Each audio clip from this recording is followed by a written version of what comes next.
नमस्कार and welcome to curiously education. दोस्तों, मैं हूं Prashant Mavani. I hope you all are doing good. आज हम 8 जनवरी 2024 के एडिटोरियल्स एंड आर्टिकल्स को एनालाइज करने वाले हैं। Dear friends, we have 4 important articles on our table. मैं बहुत ही क्विकली आपको एक ब्रीफ दे देता हूं। हम आदित्य L1 के बारे में बात करेंगे और इसी के साथ साथ हमारा जो मेन फोकस रहेगा वो ये रहेगा कि ओवरऑल हमारे देश में जो साइंस की क्वालिटी है वो कैसे ड्रॉप हो रही है और इसके लिए हमें क्या करने की जरूरत है, राइट। फिर एक बहुत ही इंटरेस्टिंग आर्टिकल है, जापान पर यह आर्टिकल लिखा गया है और जापान में अभी एक प्लेन की दुर्घटना हुई, राइट, एक एयरपोर्ट पर। तो जापान के लोग जो है वो ये सारी चीजों को कैसे इतने अच्छी तरीके से हैंडल कर सकते हैं, हाउ इज इट पॉसिबल, और हम जापान से क्या क्या चीजें सीख सकते हैं। एंड इट्स नॉट जस्ट हम, यानी कि भारत, पूरी दुनिया जो है वो जापान से बहुत सारी चीजें जो है वो सीख सकती है। Guardian of seas, Indian Navy ने एक बहुत बड़ा एंटी पायरेसी ऑपरेशन किया है एंड आज इसमें कुछ एड ऑन्स हम देखने वाले हैं, क्योंकि आपको पता है कि इससे पहले भी हमने रेड सी, फिर गल्फ ऑफ एडन, ये सारी चीजों के बारे में बात की थी। And then we have pulses के साथ जुड़ा हुआ एक आर्टिकल। पल्सेस यानी कि नॉट जो हमारे दिल के जो pulses, not that one, as you can see on your screen we are talking about ये जो दालें हैं, राइट, प्रोटीन के जो हमारे सोर्स है, तो उसकी बात कर रहे हैं हम। आगे बढ़े उससे पहले friends, let me share a very interesting positive quote with all of you. Robin Sharma कहते हैं, the fears we don't face become our limits. ये बात बिल्कुल सच है। जिन चीजों को हम अवॉइड करते रहते हैं, राइट, जिनसे हमें लेट्स से थोड़ा बहुत भय है, और ये भय जो होता है ना, ये दिमागी भय ही होता है, ये दिमाग का ही खेल है, दैट्स इट। अगर आप वो चीज करना स्टार्ट करेंगे देन यू विल फाइंड के कुछ ही समय के अंदर यू विल फील के इसमें कुछ था ही नहीं, मैं ऐसे ही इस पर्टिकुलर चीज से घबरा रहा था। फॉर एग्जाम्पल, कुछ लोगों के लिए ऐसा हो सकता है कि मैथ से घबराहट होती है, कुछ लोगों को ये लगता है कि चलो कल से योगा स्टार्ट करेंगे, लेकिन ये कल कभी आ ही नहीं रहा है। तो इसका एक सॉल्यूशन जो मेरे पास है वो ये है कि what you should do is, जो भी चीज है जो आप शाम तक सोचते हैं कि चलो कल से तो डेफिनेटली मैं ये स्टार्ट कर ही दूंगा, तो उस चीज को do it first thing in the morning. जब आप तैयार हो जाए, लेट्स से कि मैथ्स की बात करें, तो when you are ready to start your studies, start with maths. First 30 minutes, 20 minutes, बस इतना ही वक्त। आई एम नॉट सेइंग कि 2-2 घंटे इसको दीजिए। जो भी चीज है जिससे आपको डर लग रहा है उसको छोटे छोटे टुकड़ों में, चंक्स में डिवाइड कर दीजिए। स्टार्टिंग के टाइम पर just give 20 minutes, that's it. Starting के टाइम पर अगर योगा एक्सरसाइज करनी है, डोंट थिंक कि भाई सलमान खान 2 घंटे जिम करते हैं तो मैं भी 2 घंटे करूंगा। Don't compare your self with anyone else. Start with just and just 10 minute workout, या फिर 5 मिनट के वर्कआउट से भी अगर आप स्टार्ट करना चाहते हैं, यू कैन डू इट। 1 महीने के बाद 10 मिनट का कीजिए, या फिर 5 महीने के बाद भी 10 मिनट हो जाए, कोई बात नहीं। एटलीस्ट ना करने से अच्छा है कि आप 5 मिनट तो कुछ कर रहे हैं, you know.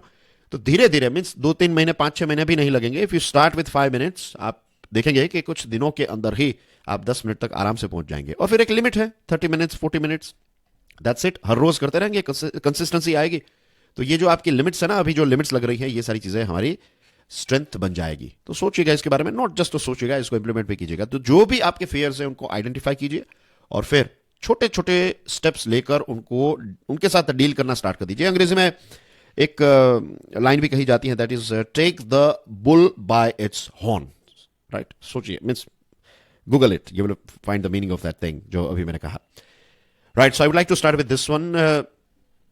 Sunny, also cloudy, India's space adventures are world beating. हमारे देश का जो स्पेस में जो कामकाज है ये तो वर्ल्ड क्लास है, but overall quality of science is yet to soar. Space में we are doing very well, लेकिन जो स्टेम में आप देख लीजिए या फिर ओवरऑल बेसिक साइंस की बात करें तो इसमें अभी भी हम बहुत ही पीछे हैं। अब आदित्य L1 जो है, एज यू नो, L1 जो लैग्रेंज पॉइंट है, आपकी स्क्रीन पर ये रहा सूरज, ये है हमारी पृथ्वी, और it's not accurate, right, in terms of the size, लेकिन एक समझने के लिए ये डायग्राम काफी मुझे अच्छा लगा। तो 5 ऐसे पॉइंट्स हैं जिनके बारे में आप जानते हैं, लैग्रेंज पॉइंट, राइट। में हमने इससे पहले भी इस विषय पर डिस्कशन की है, तो मैं दोबारा नहीं जा रहा हूं इस पर। बेसिकली ये जो आदित्य L1 है उसको यहां पर प्लेस किया गया है इस पॉइंट पर, L1 पर, राइट। और ये L1 या फिर लैग्रेंज के ये 5 पॉइंट्स ऐसे हैं जहां से आप 24/7 365 डेज सूरज को ऑब्जर्व कर पाएंगे। किसी भी प्रकार का बीच में ग्रहण जो है वो यहां पर नहीं लगता है। तो ये 5 पॉइंट्स जो है वो काफी इंपॉर्टेंट है if you want to study sun. तो आदित्य L1 को ये वेंटेज पॉइंट जो है, ये लैग्रेंज पॉइंट 1 जो है, तो यहां पर प्लेस कर दिया गया है, ठीक है। और इसको क्यों स्टडी किया जा रहा है, क्योंकि अब हमें ये हमारा सूरज कैसे काम करता है उसके बारे में पता चलेगा, और इसी के साथ साथ यूनिवर्स जो है इसके बहुत सारे राज जो हैं वो भी होपफुली हमें पता चलेंगे जब हम सूरज को और अच्छी तरीके से स्टडी कर पाएंगे। देखिए क्या है कि सूरज जो है उसकी बहुत सारी ऐसी चीजें, जैसे सूरज जो है उससे बहुत सारा रेडिएशन निकलता है, लेकिन हमारी पृथ्वी जो है तो इस पर भी कुछ प्रोटेक्टिव लेयर्स हैं। तो इन सारे प्रोटेक्टिव लेयर्स की वजह से हम सूरज की सारी चीजों को स्टडी नहीं कर पाते। लेकिन आप पृथ्वी के बाहर निकलकर, हमारा जो एटमॉस्फेयर है उसके बाहर निकलकर अगर स्टडी करेंगे तो आपको बहुत सारी चीजें सीखने को मिलेगी। एंड दैट्स द रीजन कि आदित्य L1 को लॉन्च किया गया है कि हम सूरज को, सूरज के साथ साथ यूनिवर्स के भी बहुत सारे राज जो हैं होपफुली इनको अनलॉक कर सके। तो यहां पर तो हम काफी अच्छा परफॉर्म कर रहे हैं, लेकिन जब हम साइंस की बात करें तो साइंस में हम उतने ज्यादा परफॉर्मेंस में के मामले में आगे नहीं है। 1 जनवरी 2024 के ही दिन इसरो ने कुछ सैटेलाइट्स लॉन्च किया, राइट। और ये जो सैटेलाइट्स हैं ये ब्लैक होल्स को स्टडी करने वाले हैं। नासा के बाद ये दूसरा ऐसा मिशन जो है वो इसरो या फिर India is the second country कि नासा के बाद या फिर यूएसए के बाद जो ब्लैक होल्स को स्टडी करने के लिए एक डेडिकेटेड सैटेलाइट जो है वो लॉन्च किया है। अब ये सारी चीजों से जो लोगों को मीन्स हम सब जब इसके बारे में डिस्कस करते हैं तो we find it very fascinating, काफी अच्छा भी लगता है, गर्व भी होता है कि भाई हमारा देश जो है वो इस स्पेस सेक्टर में इतना आगे बढ़ता जा रहा है। लेकिन बहुत सारे अभी स्टूडेंट्स ऐसे हैं जिनको इन सारी चीजों के बारे में पता नहीं रहता है। और जितने यंगस्टर्स को साइंस में हम इंटरेस्ट क्रिएट कर पाए, राइट, साइंस के प्रति एक लगाव, जो साइंटिफिक टेम्परामेंट, याद है ना कुछ दिनों पहले we were talking about this Indian Science Congress और इनके साथ जुड़े हुए जो इश्यूज हैं वो हमने डिस्कस किए थे कि अब इसकी जो एक इंपॉर्टेंस है या फिर इसका जो एक फेम था वो ड्रॉप होते जा रहा है। बहुत सारी ऑर्गेनाइजेशंस इसमें पार्ट नहीं ले रही हैं, बहुत सारे साइंटिस्ट जो हैं वो इंडियन साइंस कांग्रेस को अवॉइड कर रहे हैं। गवर्नमेंट ने भी जो 5 करोड़ का फंड था उसको होल्ड पर रखा है।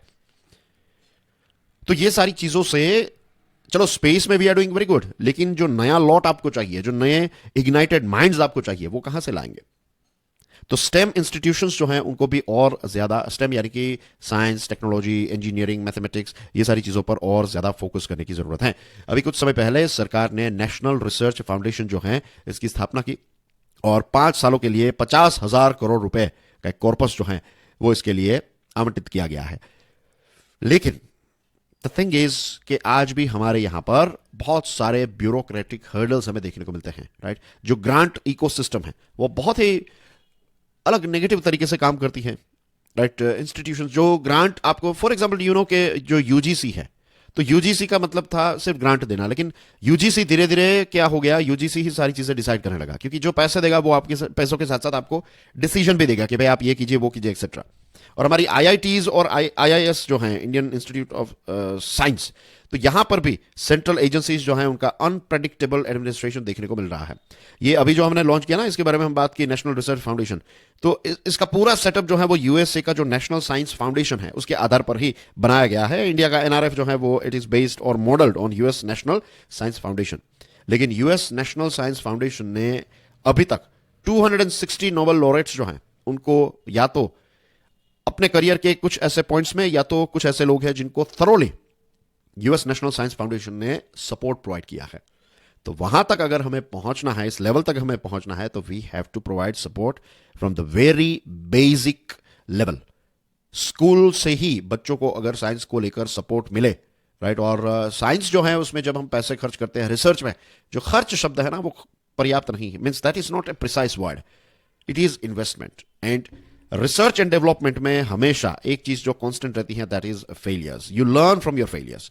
लेकिन हमारे यहां पर कहीं ना कहीं फेलियर्स को हम उतना अप्रिशिएट नहीं करते, फेलियर्स के प्रति एक भय है।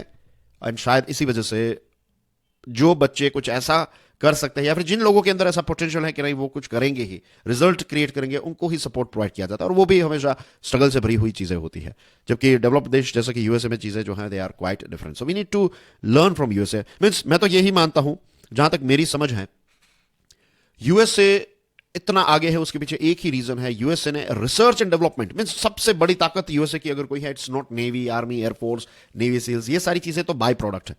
उसका जो बेस है that is R&D। Universities, governments, जो बड़े ऑर्गेनाइजेशंस हैं, वो रिसर्च एंड डेवलपमेंट को जो इंपॉर्टेंस देते हैं, शायद दुनिया का कोई भी देश जो है वो इतना ज्यादा इंपॉर्टेंस नहीं देता है। दैट्स द रीजन कि हमारी जो सिस्टम हम यूज करते हैं, चाहे माइक्रोसॉफ्ट की हो, सेमीकंडक्टर चिप्स में आप देखिए यूएसए, भले ही प्रोडक्शन ताइवान में हो रहा है लेकिन इन्वेस्टमेंट यूएसए की कंपनीज का होता है, डिजाइनिंग यूएसए के द्वारा किया जाता है। एंड्रॉइड देख लीजिए, एप्पल की iOS सिस्टम देख लीजिए, तो ये सारी चीजें अब देखिए पूरी दुनिया को यूएसए जो है वो अपने प्रोडक्ट्स और सर्विसेज से राज करता है USA, the reason is R&D। तो we need to focus on that if you want to change the way things are going on in the world, right. अगर हमें एक इम्पैक्ट क्रिएट करना है then we have to focus on that, right. ये Japan वाला article हम बाद में देखेंगे। Let me quickly take you through this one. Guardian of seas, Indian navy's anti piracy operations have been crucial in keeping ए की maritime route safe for everyone. दोस्तों मैंने इस पर एक अलग से वीडियो बनाया था, तो मैं वो सारी डिटेल्स में नहीं जा रहा हूं, क्या हुआ था, मैंने वो सारी चीजें एक्सप्लेन की थी, कैसे INS चेन्नई और गोवा से एक प्लेन जो है वो लॉन्च किया गया, राइट। अब पिछले 15 सालों से भारत की जो नेवी है उसने एक बहुत ही इंपॉर्टेंट रोल प्ले किया है अरेबियन सी में, कि ये जो अटेम्प्ट्स होते हैं ना पायरेसी के, तो इनको रोकने के लिए। और वर्ल्ड वॉर 2 के बाद ये जो मेरीटाइम हाईवेज हैं, जो वाटरवेज के हाईवेज कहते हैं हम, ओशियन हाईवेज, तो ये 80% जितना जो सामान है by volume, in terms of quantity की बात करें तो 80% जितना दुनिया का जो इंपोर्ट एक्सपोर्ट होता है that is happening via maritime highways. And that's the reason कि ये हाईवेज जो हैं इनको सेफ रखना सारे देशों के हित की बात है। अब जब भी कोई इश्यू होता है तो शिपिंग का इंश्योरेंस प्रीमियम काफी बढ़ जाता है, और जब ये बढ़ जाएगा तो शिपिंग जो है वो काफी ज्यादा एक्सपेंसिव हो जाएगा। तो ओवरऑल इन्फ्लेशन जो है वो दुनिया में हमें देखने को मिलता है। 2008 में लॉयड्स मार्केट एसोसिएशन ने गल्फ ऑफ एडन जो है इसको वॉर रिस्क एरिया डिक्लेयर किया था, और इसकी वजह से इंश्योरेंस प्रीमियम जो है वो काफी ज्यादा बढ़ चुका था। तो 2008 से ही भारत की नेवी जो है यहां पर काफी ज्यादा एक्टिव रही है। एंटी पायरेसी ड्यूटी जो है वो यहां पर हमारी नेवी कर रही है। 1982 में United Nations Convention on the Law of the Sea, इसको शॉर्ट फॉर्म UNCLOS भी कहा जाता है, या फिर UN क्लॉज, तो 150 जितने देशों ने इस पर साइन किया है। और UNCLOS जो है इसका मेन काम है कि मेरीटाइम हाईवेज जो है इनको फ्री और सेफ रखना, कि सारे देश जो है वो इनका इस्तेमाल कर सके। और ये क्षेत्र में भारत की नेवी का एक बहुत ही इंपॉर्टेंट रोल रहा है। भारत की navy is playing a very very important role here, right. पूरी दुनिया के लिए एक बहुत ही इंपॉर्टेंट रोल हमारी नेवी ने प्ले किया है। तो हमारी नेवी को एक बहुत बड़ा सलाम, to be honest. Now dear friends, let's talk about attaining self sufficiency, more interventions needed to boost pulses output. Pulses को सपोर्ट करना दो पॉइंट ऑफ व्यू से इंपॉर्टेंट है। एक तो हमारी फूड सिक्योरिटी या फिर प्रोटीन डेफिशिएंसी जो है उसको एड्रेस करने के लिए ज्यादा पल्सेस, क्योंकि पल्सेस जो है ये reasonable priced source of protein है, खास करके हमारे देश के मजदूरों के लिए, हम सब के लिए। पल्सेस के माध्यम से हमें प्रोटीन मिलता है, हमें डाइटरी फाइबर्स मिलते हैं which play very very important role in digestion. And दूसरी जो चीज है दैट इज जो एनवायरमेंटल चैलेंज है उसको भी हैंडल करने में पल्सेस जो है वो एक बहुत इंपॉर्टेंट रोल प्ले करते हैं। अब भारत की सरकार ने एक डिसीजन लिया है कि 2027 तक हम पल्सेस में सेल्फ सफिशिएंट यानी कि आत्मनिर्भर बनना चाहते हैं, राइट। सेंट्रल गवर्नमेंट ने एक तूर दाल प्रोक्योरमेंट पोर्टल लॉन्च किया है, तो किसान जो है वो अपने आप को इसमें रजिस्टर कर सकता है, और जो भी तूर दाल है तो ये किसान NAFED यानी कि national agricultural cooperative marketing federation of India और NCCF national cooperative consumers federation of India जो है यहां पर तूर दाल प्रोक्योरमेंट पोर्टल पर अपनी जो तूर दाल है वो बेच सकता है। तो इससे फायदा ये होगा कि NAFED और NCCF में जो मिनिमम सपोर्ट प्राइस है वो उसको मिलेगी, और अगर ओपन मार्केट में प्राइस ज्यादा है तो किसान जो है वो डायरेक्टली वहां पर भी बेच सकता है। तो ये एक इंटरेस्टिंग चीज जो है वो सरकार ने लॉन्च की है। सरकार जो है वो उड़द और मसूर की दाल के लिए भी इस प्रकार के पोर्टल्स जो है वो लॉन्च करने वाली हैं। तो किसानों को एक प्रकार का सपोर्ट मिल जाएगा, एक इंश्योरेंस मिल जाएगा, एक सेफ्टी नेट मिल जाएगी कि अब डायरेक्टली अगर मार्केट में, ओपन मार्केट में अगर प्राइसेस कम है तो फिर आप MSP के माध्यम से अपनी जो पल्सेस का प्रोडक्शन है वो सरकार को बेच सकते हैं। हमारे देश में क्या रहा है कि इंपोर्ट बिल जो है पल्सेस के वो काफी ज्यादा हाई रहे हैं, राइट, एक लंबे समय से। फिर उसके बाद एक ड्रॉप हमें देखने को मिला है 2016-17, याद है ना, कुछ दिनों पहले हम पल्सेस के बारे में बात कर रहे थे। आई टोल्ड यू के 15 के आसपास बहुत बड़ी क्राइसिस हुई थी, तो 6.61 मिलियन टन हमने पल्स इंपोर्ट किया था। फिर ये ड्रॉप होने लगा 2021-22 में 2.7 और 22-23 में 2.52। तो धीरे धीरे इसमें एक डिक्लाइन है डेफिनेटली, और ये डिक्लाइन इसलिए भी है क्योंकि येलो पीस जो मटर हम कहते हैं और चना, तो पिछले 10 सालों के अंदर इस पर ड्यूटीज लगाई है और प्रोक्योरमेंट के कुछ चार्जेस है, तो इसकी वजह से होम प्रोडक्शन बढ़ा है और इंपोर्ट जो है वो कम हुआ है। दूसरे अगर पल्सेस को अगर हम देखें तो इनकी सिचुएशन अलग है, जैसे कि लेंटिल्स जिनको हम मसूर कहते हैं, तुर पिजियन पी, उड़द ब्लैक ग्राम, ये सारे जो अलग अलग पल्सेस हैं तो इनके इंपोर्ट्स जो हैं वो इंक्रीज हुए हैं। Anyways the most important thing, जैसे मैंने आपको बताया कि जो पल्सेस हैं they are inexpensive source of dietary fibres, और प्रोटीन डेफिशिएंसी को हैंडल करने में pulses play very important role, ये चीज याद रखिएगा। इसी के साथ साथ हमारे देश में जो मल्टीपल क्रॉपिंग सिस्टम है कि पहले आपने राबी की सीजन में गेहूं उगाए, फिर आप पैडी या फिर राइस उगाएंगे, राइट। तो ये जो मल्टीपल क्रॉपिंग सिस्टम है तो इसमें बीच में अगर हम पल्सेस को ऐड कर दे तो इसका फायदा ये रहता है कि ये सॉइल फर्टिलिटी को इंप्रूव करता है। कैसे? क्योंकि पल्सेस के अंदर यह कैपेसिटी होती है कि ये जो मिट्टी है, सॉइल है, तो इसमें नाइट्रोजन को फिक्स करने का काम करते हैं. This is second important point about pulse. Protein deficiency को हैंडल करना, सॉइल को और ज्यादा नरिश करना या फिर नाइट्रोजन फिक्स करना. And the third one is कि इसकी जो वाटर फुटप्रिंट है, इसको पैदा करने के लिए आपको कम पानी चाहिए. तो जिन रीजियंस में रेन डेफिशिएंसी है, बारिश कम होती है, जहां पर ग्राउंड वाटर डिप्लीट हो रहा है, जैसे कि पंजाब, तो यहां पर आप इसको और ज्यादा उगा सकते हैं, राइट. और रही बात हरियाणा की, there was a very interesting point here. Haryana की सरकार ने तो, या हियर यू गो, हरियाणा जो है तो उसने अपने किसानों को कहा कि आप पैडी यानी कि राइस की जगह पर पल्सेस जो हैं उसको उगाइए. और पंजाब जो है उसमें भी, पंजाब में वाटर डेफिशिएंसी भी, we are talking about this thing, remember ground water level Punjab में बहुत सारी जगहों पर काफी ज्यादा कम हो चुका है. तो यहां पर पल्सेस जो हैं दे कैन डिलीवर. एंड हमारा देश जो है ये लार्जेस्ट प्रोड्यूसर है, लार्जेस्ट कंज्यूमर है और लार्जेस्ट इंपोर्टर है पल्सेस का.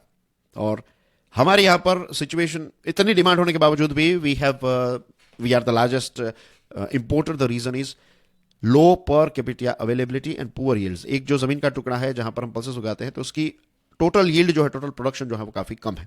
उसके पीछे रीजन है, एक तो सब मार्जिनल लैंड्स पर इसको उगाया जाता है और दूसरी चीज है लो इनपुट यूसेज.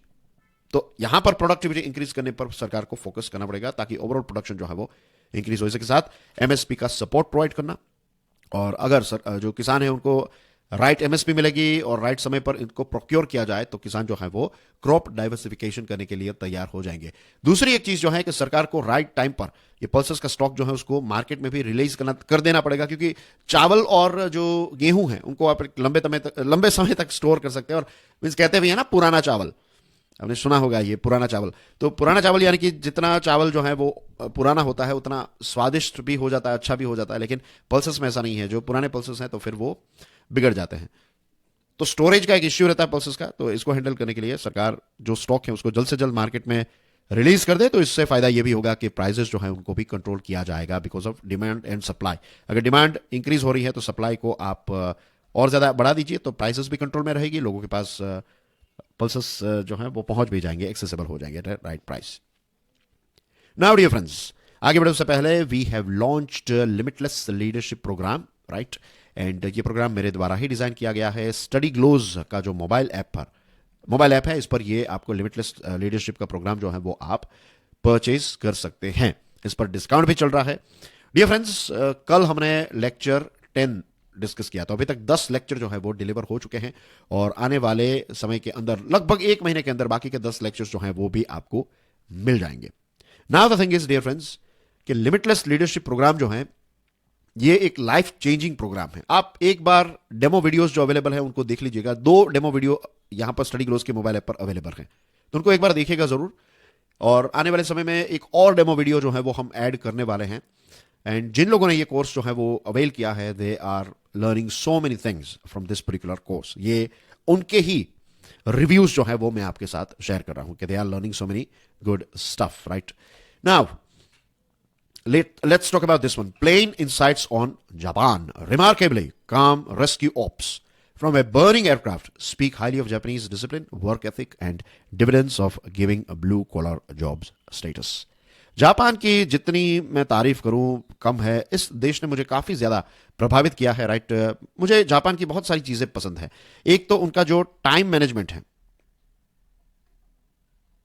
means future में I'm going to make a course on this one as well. Time management means it's not going to be time management के भी ऊपर एक चीज है टाइम के साथ जुड़ी हुई, जो कॉन्सेप्ट मीन्स बहुत सारे टाइम मैनेजमेंट के कोर्सेज अवेलेबल हैं, but we will talk about something new कि सिर्फ टाइम मैनेज करने से कुछ नहीं होता है, राइट. टाइम को you have to own the time. आप समय को, वैसे तो समय इन द सेंस जो एक टाइम का जो कॉन्सेप्ट है उसको, means I am not saying कि पूरे समय को आप कंट्रोल करें, दैट्स नॉट पॉसिबल.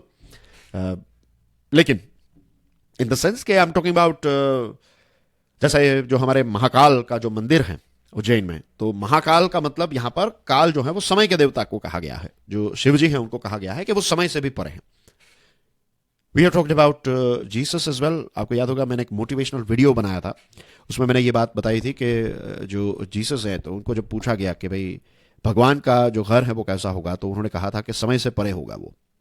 और जो सिखिज्म है तो उसमें भी कहा जाता है, अकाल शब्द है, तो दिस इज ऑल्सो लाइक समय से परे। तो मैं वो समय की बात नहीं कर रहा हूं, आई एम टॉकिंग अबाउट जो हमारे पास समय है, जो मेरा आपका सबका समय है, उसको हम कैसे मैनेजमेंट से भी ऊपर एक लेवल है, उसको हम कैसे हैंडल कर सकते हैं, ये फ्यूचर में कोर्स में डिस्कस करेंगे।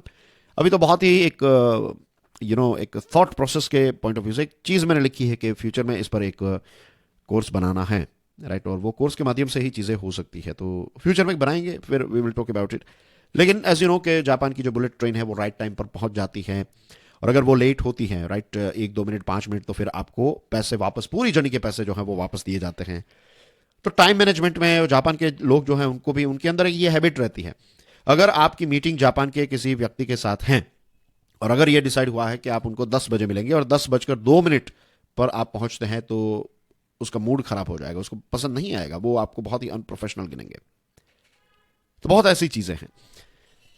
जापान में ऐसा भी है कि अगर आप पब्लिक टॉयलेट यूज करते हैं तो फिर आपको उसी टॉयलेट को क्लीन करके फिर बाहर निकलना है, वो भी उनकी एक आदत का पार्ट है। देखिए, जैसा टॉयलेट स्वच्छ हम पसंद करते हैं वैसा ही आप दूसरे व्यक्ति के लिए छोड़कर जाएंगे। तो सिर्फ अपने बारे में नहीं, दूसरों के बारे में सोचने वाला अगर कोई देश है, अगर कोई कल्चर है, तो दैट इज जापान का कल्चर।